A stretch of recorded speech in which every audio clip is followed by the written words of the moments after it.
Hello guys, welcome back to our channel Fantasy World. இன்னைக்கான வீடியோல என்ன பார்க்க போறோம் அப்படின்னா Terror in Resonance ஓட எபிசோட் 10 கான எக்ஸ்பிளனேஷன் தான். இந்த எபிசோடோட ஸ்டார்டிங்ல 9 வந்துட்டு நான் தான் ஸ்பிங்ஸ் நம்பர் 1 அப்படின்னு சொல்லிட்டு நேரா ஒரு போலீஸ் ஸ்டேஷன்லயே போய் அவனே சரண்டர் ஆயிடுறான். 5 வந்துட்டு இப்ப ஹாஸ்பிடல்ல இருக்கா, அவ அசிஸ்டன்ட் தான் பாத்துக்கிட்டு இருக்கான். குரோகாசி கிட்ட ஒருத்தர் வந்துட்டு சொல்றாரு ஸ்பிங்ஸ் வந்துட்டு இப்ப சிபுசாகி கிட்ட மட்டும் தான் பேசுவேன்னு சொல்லிட்டு சொல்றான் அப்படின்ட்டு. ஒரு பக்கம் டொல்லு லீசா ரெண்டு பேருமே என்ன பண்றதுன்னு தெரியாம ஏதோ ஒரு இடத்துல உட்கார்ந்திருக்காங்க. குரோகாசி 9 கிட்ட வந்துட்டு என்னோட பேர் குரோகாசி, நான் தான் இங்க சீஃப் போலீஸ், என்கிட்ட நீ எதுனாலும் பேசி, இப்ப அவர் வந்துட்டு சஸ்பெண்ட்ல இருக்காரு, அதனால அவரை கிட்ட இப்போதைக்கு நீ எதுவும் பேச முடியாது அப்படின்னு சொல்றாரு. நாங்க திருநெல்வேலில இருந்து இப்போ ஒரு அட்டாமிக் பாம் வச்சிருக்கோம் இன்னைக்கு, நான் கேக்குற டிமாண்ட்ஸ்லாம் நீங்க பண்ணுனீங்கனாலே அந்த பாம் வந்து நானே ரிமூவ் பண்ணிடுவேன் அப்படின்னு சொல்லிட்டு நான் சொல்றேன். அவருமே வந்துட்டு என்ன டிமாண்ட்ஸ் அப்படின்னு சொல்லிட்டு கேக்குறாரு. இன்னொரு பக்கம் சிபுசாகி வீட்ல இருக்கும்போது அவரோட வைஃப் கிட்ட வந்துட்டு நான் நம்ம பொண்ணை போய் பார்த்துட்டு வந்தேன் அப்படின்னு சொல்லிட்டு சொல்றாரு. அப்படி போனீங்கன்னா முன்னாடியே சொல்லிருக்கலாம்ல, நானே ஏதாவது ஸ்நாக்ஸ் கொடுத்துட்டு இருப்பேன்ல அப்படின்னு சொல்லிட்டு அவங்க சொல்றாங்க. குழந்தைங்களா இப்பதான் பார்த்தா அதுக்குள்ள டக்கு டக்குன்னு அடல்ட்டா வளர்ந்துறாங்களா அப்படின்னு சொல்லிட்டு சிபுசாகி சொல்றாரு. என்ன உங்களுக்கு திடீர்னு இப்படி பேசிக்கிட்டு இருக்கீங்க அப்படின்னு சொல்லிட்டு அவங்க வைஃப்க்கு ஒன்றும் புரியல. அதெல்லாம் இருக்கட்டும், அப்பல இருந்து அங்க ஒருத்தர் நம்ம வீட்டையே பாத்துக்கிட்டு இருக்க மாதிரி இருக்குது, எனக்கு ஏதோ தப்பா இருக்கு அப்படின்னு சொல்லிட்டு சொல்றாங்க. யாரான்னு பார்த்தா ஹாமரா தான் நின்று எட்டி பாத்துக்கிட்டு இருக்கான். இவரே நேரா வந்துட்டு ஹாமரா கிட்ட பேசுறாரு. ஏன்டா என் வைஃப் வந்துட்டு இப்படி பயன்படுத்துற அப்படின்னு சொல்லிட்டு கேட்காரு. பின்ன நீங்க பாட்டுக்கு என்னை விட்டு மாமியா அவரை போய் பார்க்க போயிட்டீங்க அப்படின்னா அதனால என்னைய நீங்க கூட்டு போகணும்னு சொல்லிட்டு நான் வெயிட் பண்ணிக்கிட்டு இருக்கேன் அப்படின்னு சொல்லிட்டு சொல்றேன். சரி அதெல்லாம் அவரை பார்க்க போலாம், பார்க்க போறதுக்கு முன்னாடி எனக்கு ஒரு இம்பார்ட்டன்டான வேலை நீ பண்ணி கொடுக்கணும் அப்படின்னு சொல்லிட்டு சொல்றாரு. என்னன்னு சொல்லுங்க அப்படின்னு சொல்லிட்டு கேட்கறான். போய் கொஞ்சம் சிகரெட் வாங்கிட்டு அப்படின்னு சொல்லிட்டு கையில காசு கொடுக்குறாரு. நான் ஏதாவது ஒரு பெரிய விஷயம் பண்ண போறப்போ ஒரு ஸ்பெசிபிக்கான பிராண்ட் தான் ஸ்மோக் பண்ணுவேன், எனக்கு அதே பிராண்ட் தான் வேணும் அப்படின்னு சொல்லிட்டு அவன் வாங்கிட்டு வர சொல்றாரு. குரோகாசி வந்துட்டு ஸ்பிங்ஸ் சொன்னது அவரோட ஹையர் அபிஷியல் கிட்ட எல்லாம் சொல்றாரு. என்னது பிரஸ் கான்ஃபரன்ஸ் கேக்குறாங்களா, எதுக்கு அப்படின்னு சொல்லிட்டு எல்லாம் கேக்குறாங்க.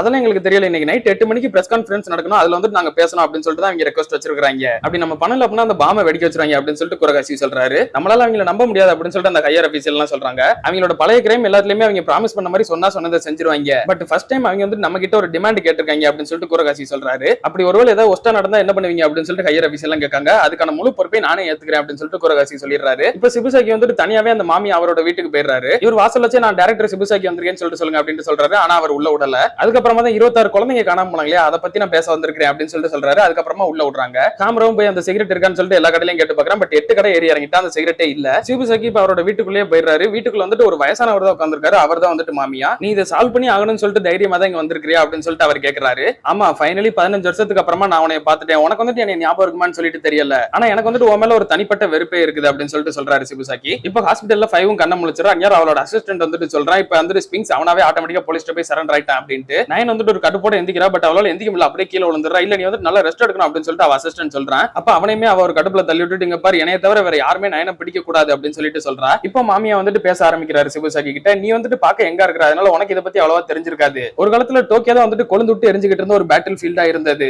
என்னதான் வார் முடிஞ்சு 70 வருஷம் ஆயிருந்தாலும் இனிமே டோக்கியோ வந்துட்டு தோத்துக்கிட்டே இருக்கிற ஒரு கண்ட்ரியா தான் இருக்குது. இந்த கண்ட்ரிக்குன்னு சொல்லிட்டு ஒரு பெருமையே இல்ல, இந்த கண்ட்ரி வந்துட்டு தனியா இண்டிபெண்டன்டா தெரியணும்னு சொல்லிட்டு நாங்க நினைச்சோம். சோ அதனாலதான் நீங்க அட்டினா பிளானை இம்ப்ளிமெண்ட் பண்ணீங்களா அப்படின்னு சொல்லிட்டு சிபுசாகி கேக்குறான். ஆமா அதேதான், ஹியூமனோட இன்டெலிஜென்ஸ் ஆர்டிபிஷியல் நாங்க இன்னும் கொஞ்சம் இன்க்ரீஸ் பண்ணணும்னு சொல்லிட்டு நினைச்சோம். இது வந்துட்டு எந்த ஒரு வெப்பனை விடவும் ரொம்பவே யூஸ்ஃபுல்லா இருக்கும்னு சொல்லிட்டு நாங்க நினைச்சோம். அதுதான் இந்த பிளானோட கோலே. பட் இந்த பிளான் வந்துட்டு ஃபெயிலியர்ல தான் போய் முடிஞ்சது. ஆனா இது சக்சஸ்ஃபுல்லா இருந்தது அப்படின்னா இது ஒரு நல்ல ஃபவுண்டேஷனாவே இருந்திருக்கும் அப்படின்னு சொல்லிட்டு அவர் சொல்றாரு. எதை நல்ல ஃபவுண்டேஷன் சொல்லிட்டு நீங்க சொல்றீங்க, நிறைய குழந்தைங்க உங்களால கொல்லப்பட்டிருக்காங்க, அதை வந்துட்டு நீங்க உங்களோட சுயநலத்துக்காக பண்ணிருக்கீங்க. அண்ட் அதுக்கும் மேல இப்போ 2 பேர் அதுல இருந்து டெரரிஸ்டாவும் ஆயிருக்காங்க. இதுல இருந்து மெம்பர்ஸ் ஒருத்தரையுமே அவங்க கொல்லாம கண்டிப்பா விடவே மாட்டாங்க. சரி இப்ப நீ இவ்வளவு விஷயத்தை தெரிஞ்சுக்கிட்ட, இது வந்துட்டு உன்னோட ஹையர் அத்தாரிட்டிஸ் கிட்ட போய் சொல்ல போறியா அப்படின்னு சொல்லிட்டு மாமியா கேட்காரு. நீ எவ்வளவுதான் கத்துனாலும் இங்க ஒருத்தனும் அதை கேட்க கூட மாட்டாங்க. நீ கத்துறது வந்துட்டு புயலுக்கு நடுவில் ஒரு சின்ன வாய்ஸ் கேட்கற மாதிரி தான், அதை யாரும் கண்டுக்க கூட மாட்டாங்க. உன்னோட குரல் அங்க போய் ரீச் ஆகுறதுக்குள்ள அது வந்துட்டு காணாமையே போயிடும். நீங்க சொல்ற மாதிரியே நடந்தாலும் கண்டினியூவா கத்திக்கிட்டே இருக்கிறதுக்கு நான் ரெடியா தான் இருக்கிறேன். ஆனா இந்த ப்ராஜெக்ட்ல இருந்த உங்களையும் உங்க கூட இன்வால்வ் ஆயிருந்த ஒருத்தரையுமே வந்துட்டு நான் மன்னிக்கவே மாட்டேன் அப்படின்னு சொல்லிட்டு சிபுசாகி சொல்றாரு. அந்நியார் அவரோட அசிஸ்டன்ட் ஒருத்தன் உள்ள வரான். அவன் வந்துட்டு மாமியா காதுல ஏதோ ஒன்னு சொல்றான். அப்பதான் அவருமே வந்துட்டு சொல்றாரு ஸ்பிங்ஸ் வந்துட்டு அரெஸ்ட் ஆயிட்டான் போல அப்படின்னு சொல்லிட்டு. இந்த நியூஸ் சிபுசாகிக்குமே ஷாக்கா தான் இருக்குது. இது மீடியால மக்கள் பாக்குற மாதிரியே எல்லார்கிட்டயும் அனௌன்ஸ் பண்றாங்க ஸ்பிங்ஸ் வந்துட்டு அரெஸ்ட் ஆயிட்டாரு அப்படின்ட்டு. அண்ட் 8 மணிக்கு அவர் வந்துட்டு ஒரு பிரஸ் கான்ஃபரன்ஸ்ல பேச போறாரு. அதுல வந்துட்டு எதுக்காக இதெல்லாம் பண்ணோம், நாங்க யார் அப்படின்றத ஃபுல்லா சொல்லுவோம்னு சொல்லிட்டு சொல்லியிருக்காரு அப்படின்னு சொல்றாங்க. இந்த நியூஸ் லீசாவும் டோல் கிட்ட சொல்றா, நம்ம இப்ப என்னதான் பண்றது அப்படின்னு சொல்லிட்டு கேக்குறா. எனக்கும் தெரியல, வாங்க நம்ம வேணா அங்க போவோம் அப்படின்னு சொல்லிட்டு ஒரு இடத்துக்கு கூட்டு போறேன். ஒரு எக்ஸிபிஷன் கூட்டு போயிட்டு வா நம்ம அங்க ரைடு போவோம் அப்படின்னு சொல்லிட்டு அவளை கூட்டு போறேன். சிபுசாகி நேரா குரோகாசி கிட்ட வந்துட்டு நான் ஸ்பிங்ஸ் கிட்ட பேசணும் ஏற்பாடு பண்ண அப்படின்னு சொல்லிட்டு கேக்குறாரு. பட் இவர் வந்துட்டு என்னால முடியவே முடியாது அப்படின்னு சொல்லிடுறாரு. அவங்க இன்னைக்கு நைட் 8 மணிக்கு பிரஸ் கான்ஃபரன்ஸ்ல பேசுறேன்னு சொல்லிட்டு சொல்லிருக்காங்க. பட் அந்த இடத்துல குறிப்பிட்ட போலீஸ்க்கு மட்டும் தான் அலௌட், உனக்கு அலௌட் இல்ல அப்படின்னு சொல்லிட்டு சொல்றாரு. இது கேட்டுட்டு சிபுசாகியும் கொஞ்சம் கடுப்பாயிராரு. அந்நேரம் அவர் போறப்ப குரோகாசி வந்துட்டு ஒரு கார்டு எடுத்து அங்க வைக்கிறாரு. இந்த ஒரு இடத்துல தான் பிரஸ் கான்ஃபரன்ஸ் நடக்குது. ஆனா நோட் பண்ணிக்கோ, நான் வந்துட்டு இந்த இன்ஃபர்மேஷன் உங்ககிட்ட சொல்லல, ஜஸ்ட் எதர்ச்சியா நீ அந்த இடத்துக்கு வந்துட்டு அவ்வளவுதான் அப்படின்னு சொல்லிட்டு சொல்றாரு. இப்போ சிபுசாகியோட டீம்மேட் ஒரு 4 பேர் இருப்பாங்க தெரியுமா, அவங்க வந்துட்டு பாம் எங்க இருக்கும் அப்படின்னு சொல்லிட்டு பேசிக்கிட்டு இருக்காங்க. அப்ப சிபுசாகி அங்க வராரு. ஹாமரா அவர்கிட்ட போயிட்டு இருந்தாங்க நீங்க கேட்ட சிகரெட் எதுக்காக நீ விட்டுட்டு தனியா போனீங்க அப்படின்னு சொல்லிட்டு கேக்குறான். நீ வந்துட்டு ரொம்ப ஸ்லோவா வந்தடா, அதனாலதான் நானே முன்னாடி போயிட்டேன் அப்படின்னு சொல்லிட்டு அவர் சொல்றாரு. இப்போ 5 அசிஸ்டன்ட் வந்துட்டு ஸ்பிங்ஸ் கூட்டிட்டு போறப்ப நாங்களும் அங்க வரோம் அப்படின்னு சொல்லிட்டு கேக்குறாரு. பட் ஸ்பிங்ஸ் வந்துட்டு ஜாப்பனீஸ் ஆபீசர்ஸ் கிட்ட என்ன சொல்லிருப்பாங்க அப்படின்னா அங்க FBI வரக்கூடாது அப்படின்னு சொல்லிட்டு தான், அதனால அவங்க கேட்ட டிமாண்ட் படி எங்களால உங்களை கூப்பிட முடியாது அப்படின்னு சொல்லிட்டு அந்த ஹையர் அபிஷியலும் அவங்க கிட்ட சொல்றாங்க. அப்படின்னா ஒரு கிரிமினல் சொல்றதை கேட்டு எங்களை கூப்பிடாம இருக்க போறீங்களா, நீங்க எங்களை டிசப்பாயிண்ட் பண்ணாம இருப்பீங்கன்னு சொல்லிட்டு நம்புறேன், இன்னும் கொஞ்ச நேரத்துல எங்களுக்கு நல்ல முடிவா சொல்லுங்க அப்படின்னு சொல்லிட்டு இவர் போன் வச்சிருக்காரு. அப்போ 5மே சொல்றா இல்ல இது வந்துட்டு வேஸ்ட் தான், கண்டிப்பா அவங்க வந்து நம்மள கூப்பிட மாட்டாங்க,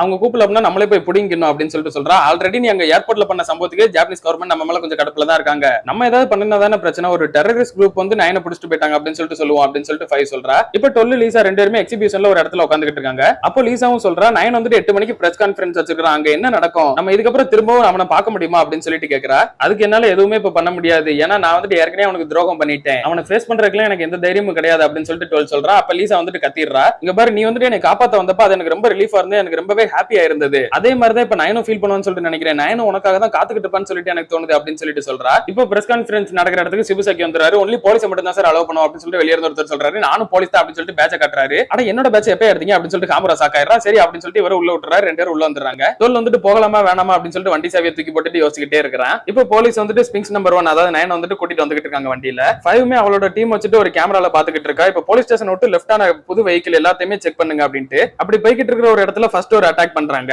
அங்க ஒரு ட்ரக்கை வச்சு போலீஸ் வண்டி அடிச்சு போட்டு உள்ள போய் பார்த்தா அங்க வந்துட்டு யாருமே இல்ல. சோ இந்த ஒரு வண்டியை டிகாய வச்சு ஏமாத்தி இருக்காங்க. அப்பனா மத்த வண்டி எல்லாம் பாருங்க அப்படின்னு சொல்லிட்டு அவ பாத்துக்கிட்டு இருக்கா. அப்படி பாக்குறப்ப மீதி ஒரு வண்டி தான் போய்கிட்டு இருக்குது. அதுலதான் கூரகாசியுமே போய்கிட்டு இருக்காரு. இந்த வாட்டி 5வே கார் எடுத்துட்டு அந்த வண்டியை நோக்கி வந்துகிட்டு இருக்கா. அந்த வண்டி கிட்ட வந்தோடனே கரெக்டா வண்டியோட டயரை கொஞ்சம் ஷூட் பண்றா. அதுக்கப்புறம் முன்னாடி டிரைவரை போய் கரெக்டா ஷூட் பண்ணிடுறா. கூரகாசி வந்துட்டு ஒத்த கையில கஷ்டப்பட்டு கண்ட்ரோல் பண்ணிக்கிட்டு இருக்காரு. அந்நியர 12 வந்துட்டு ஒரு என்ட்ரி போடுறான். பைக்ல சம ஃபாஸ்டா அவன அதே ரோட்ல வந்துடுறான். கூரகாசியால வண்டியை சரியா பேலன்ஸ் பண்ண முடியல. அது வந்துட்டு ஏதோ ஒரு இதுல இடிச்சு அப்படியே ஒரு சைடுல இருந்து இன்னொரு சைடு வந்து நின்றுது. அதுல எல்லா போலீஸ் ஆபீசருக்கும் நல்லா அடிபட்டு கொஞ்சம் மயங்கின மாதிரி ஆயிடுறாங்க. 9 மட்டும் சீட் பெல்ட் போட்டிருந்ததுனால பெருசா அடி விழாம கொஞ்சம் தப்பிச்சிடறான். சீட் பெல்ட் எடுத்து விட்டு அவன் காரை விட்டு கீழே இறங்குறான். இப்போ 5 வந்துட்டு முன்னாடி போய்கிட்டு இருந்த 12 போட்டு ஷூட் பண்ண ட்ரை பண்றா. அவனு முடிஞ்ச வரை தப்பிச்சு வளைச்சு ஓட்டுறான். அந்நியர ஒரு கிரனேட் எடுத்து டக்குன்னு தூக்கி போட்டுறான். பின்னாடி தூக்கி போட்டதுல வண்டியில இருந்து 12மே வந்துட்டு பேலன்ஸ் இழந்து அப்படியே கீழே விழுந்துறான். 5ஓட காருமே வந்துட்டு கண்ட்ரோல் இழந்துருது. கீழே வந்து 9 அதை பாத்துக்கிட்டு இருக்கான். அந்த கிரனேட் ஸ்மோக் வந்துட்டு இவன் நோட் பண்றான். சரி இங்க இருந்து ஓடிடலாம் அப்படின்னு சொல்லிட்டு 9 வந்துட்டு பின்னாடி திரும்பி ஓட ஆரம்பிக்கிறான். கார் நின்ன உடனே 5ஓட அசிஸ்டன்ட் வந்துட்டு அவளே கன் பாயிண்ட்ல வச்சுட்டு நிக்கிறான். உன்னோட டியூட்டில இருந்து இப்பவே நீ விலக்கப்படுற, நீ ஆல்ரெடி நிறைய லாஸ பிரேக் பண்ணிட்டு, அது மட்டும் இல்லாம உன்னோட பிசிக்கல் கண்டிஷனும் இப்ப சரியில்லை. அப்படியே அவளோட அசிஸ்டன்ட் மைக்ல யார்கிட்டயே வந்துட்டு இப்ப பிளான் எல்லாம் சேஞ்ச் ஆகி போயிடுச்சு, இன்னொரு வெஹிக்கிள் ஏற்பாடு பண்ணி அந்த டார்கெட்டை போய் பிடிங்க அப்படின்னு சொல்லிட்டு சொல்றாரு. அப்படி சொல்லும் போதே 5 வந்துட்டு காருக்குள்ள அவ கையை வச்சிருப்பா. அங்க வந்துட்டு கண்ணையுமே வச்சிருந்திருக்கா. நேரா அவனை ஷூட் பண்ணிடுறா. அவர் கீழே விழும்போது நீ வந்துட்டு இப்ப எங்களோட எனிமி ஆயிட்ட அப்படின்னு சொல்லிட்டு விழுந்துறாரு. நான் தான் ஏற்கனவே சொல்லிக்கிட்டே இருக்கேன்ல, 9 வந்துட்டு என்ன தவிர வேற யாரும் தொடக்கூட கூடாது அப்படின்னு சொல்றா. அப்படியே கார் எடுத்துட்டு போய் நேரா 9 இருக்க இடத்துக்கு போறா. 9 வந்துட்டு ஆப்போசிட்ல 5 வந்துகிட்டு இருக்கும்போது ஷூட் பண்ண ட்ரை பண்றான். பட் அவன் மேல எதுவும் படல.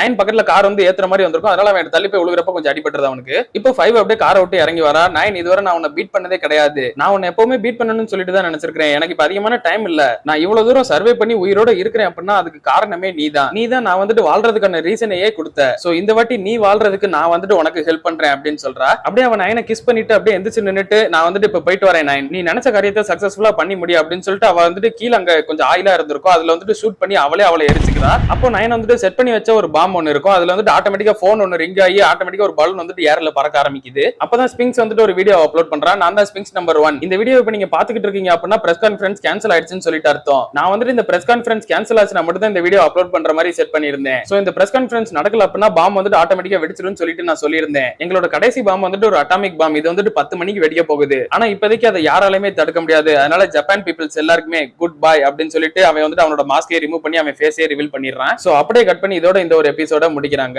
அட்டாமிக் பாம் வந்துட்டு நார்மல் பாமோட ரொம்பவே பவர்ஃபுல். அப்படி இருக்கிறப்ப ஒட்டுமொத்த ஜப்பானே கூட அதை அழிக்கிறதுக்கான சான்ஸ் இருக்கு. எதுக்கு 9 இப்படி பண்ணா, ஜப்பான் மக்கள் எல்லாம் இதுல இருந்து தப்பிப்பாங்களா இல்லையான்றத அடுத்த ஒரு எபிசோட் நம்ம பார்த்தாதான் தெரிஞ்சுக்க முடியும். அண்ட் 5 எதுக்கு சூசைட் பண்ணி இறந்தா அப்படின்றது நிறைய பேருக்கு புரியாம இருக்கலாம். ஆக்சுவலி 5 வந்ததுக்கான ரீசன் வந்துட்டு 9 அவ பிடிக்கிறதுக்காக கிடையாது, 9 வேற யாரும் பிடிச்சிட கூடாது அப்படின்றதுக்காக தான். அவளுக்கு ஜஸ்ட் 9 கூட ஒரு கேம் விளையாடணும், அவ்வளவுதான். சீரியஸான ஒரு கேம் விளையாண்டுட்டா. அதே மாதிரி நாங்க எங்க இருந்து வந்தோம், எங்களோட உண்மையெல்லாம் வந்துட்டு எல்லாருக்குமே தெரியணும் மக்களுக்கு அப்படின்னு சொல்லிட்டு தான் அவளுமே நினைச்சிருப்பா. அதனாலதான் 9க்கு சப்போர்ட்டிவா இருந்திருப்பா. அவ இப்ப உயிரோட இருக்கிறதுக்கான ரீசனே வந்துட்டு 9 தான். சோ அப்பேற்பட்ட 9 கூட சின்ன வயசுல இருந்து அவளுக்கு வந்துட்டு ஒரு கேமா வின் பண்ணணும்னு சொல்லிட்டு ஆசை இருந்திருக்கும். அதனாலதான் கேம் விளையாடுறதுக்காக வந்திருப்பா. ஃபைனலி 9 கூட அவ ஆசைப்பட்ட மாதிரி ஒரு கேம் விளையாண்டாச்சு. 9 வந்துட்டு எல்லா போலீஸ் கிட்ட இருந்து காப்பாத்தவும் செஞ்சாச்சு. இதுக்கப்புறம் அவ வாழ்றதுக்கு எந்த ஒரு ரீசனுமே கிடையாது. எப்படி சீக்கிரமே அந்த சைடு எஃபெக்ட்னால சாகதான் போறா. அதனால இப்ப இறந்துடலாம் அப்படின்னு சொல்லிட்டு தான் சூசைட் பண்ணிக்கிட்டா. சோ அடுத்த எபிசோட்ல இந்த சீரியஸோட கன்க்ளூஷன் நம்ம கிடைச்சிரும். அதுல நீங்க தொடர்ந்து பார்க்கணும்னு நினைச்சீங்க அப்படின்னா மறக்காம நம்ம சேனலை சப்ஸ்கிரைப் பண்ணி சப்போர்ட் பண்ணுங்க. அப்படி இந்த எபிசோட் பிடிச்சிருந்தா மறக்காம ஒரு லைக்கையும் போட்டு போயிருங்க. நான் உங்களை இன்னொரு நல்ல வீடியோல மீட் பண்றேன்.